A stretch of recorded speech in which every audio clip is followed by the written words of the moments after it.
Hi friends, good morning అందరికీ. చలి చాలా పెడుతుంది కదా, అందరు లేవలేకపోతున్నాం అసలు. ఉదయాన్నే అందరు టిఫిన్లు చాయలు లేవండి లేచి చాయలు తాగండి, చలి పెట్టదు అసలు. టిఫిన్ కూడా చేయండి. మేమైతే టిఫిన్ చేసాం దోశ.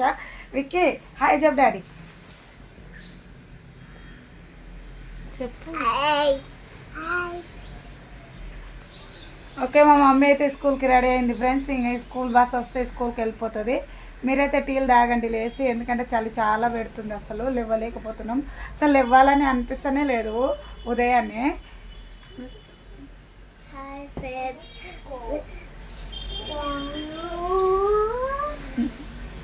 టీ తాగారా? మేమైతే టీ తాగుతున్నాం, ఎందుకంటే అలవాటే. కానీ బయట చలి అయితే బాగా వస్తుంది. Okay bye.